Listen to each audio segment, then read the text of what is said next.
In a few hours, England and Argentina will meet again on a football pitch.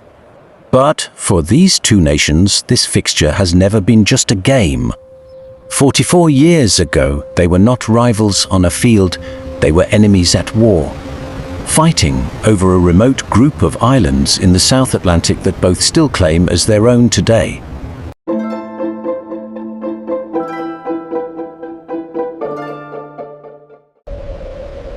Picture a wind-swept archipelago in the South Atlantic, cold, rocky, home to sheep farmers and penguins.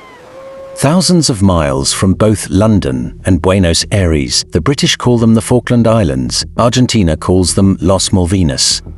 Both nations have claimed them for over a century. In 1982, the dispute exploded into a war that would leave hundreds dead and shape the relationship between these two countries for generations. The islands had been under British administration since 1833, but Argentina had claimed them since its independence, arguing they were part of its territory long before British settlers arrived. For over 100 years, the dispute simmered through diplomacy and protest, never quite reaching the boiling point. Both nations taught their own version of history to their own children, to very different stories about who these islands truly belonged to. On the 2nd of April 1982, Argentina's military government sent troops to seize the islands, believing Britain would not fight for a territory so far from home. For Argentina's ruling junta, facing economic crisis and public unrest at home, retaking the islands promised a wave of national pride. Argentine soldiers raised their flag over the capital, Stanley, and for a moment, it seemed the operation might succeed without a fight. Britain's government under Margaret Thatcher saw it differently. A sovereign British territory had been invaded, and its people had the right to remain British if they chose. The islands must be reclaimed. Within days, a naval task force was assembled and sent sailing 8,000 miles across the Atlantic. Set sail from Portsmouth, bound for the South Atlantic. A historic mission underway.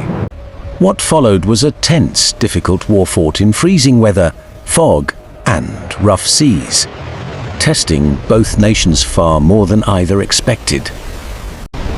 Over 10 weeks, ships were sunk, aircraft shot down, and young soldiers on both sides lost their lives on a remote battlefield far from home. Nearly 300 British service members and over 600 Argentine service members died in the conflict. For families on both sides, the war left wounds that never fully closed questions about sacrifice, purpose, and loss that outlasted the fighting itself. Argentina surrendered in June 1982, and the islands remained under British control. In Argentina, the defeat contributed to the collapse of the military government within a year. In Britain, the victory reinforced a sense of national resolve. I'm back!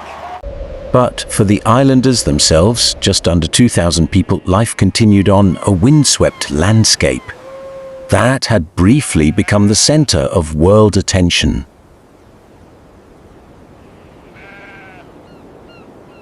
For years later, in the 1986 World Cup, England and Argentina met on a football pitch for the first time since the war.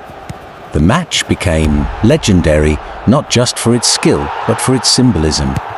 Diego Maradona's controversial handball goal, followed minutes later by one of the greatest solo goals in World Cup history, turned a football match into a moment neither nation would ever forget. For many Argentines, it felt like a form of redemption. For many in England, it felt like an injustice that still stings decades later. Today, the sovereignty of the islands remains a live question. Argentina still claims them as Las Malvinas. Britain still governs them as the Falklands, and the islanders themselves have voted overwhelmingly to remain British. Whenever these two nations meet on a football pitch, the echoes of 1982 are never far beneath the surface. Sport allows old rivals to compete without weapons, but it rarely lets them forget where the rivalry began. Tonight, England and Argentina write the next chapter not with warships, but with boots and a ball. If you enjoyed this story, subscribe for more untold history behind the moments that shape our world, and tell us in the comments, what do you think this rivalry means today?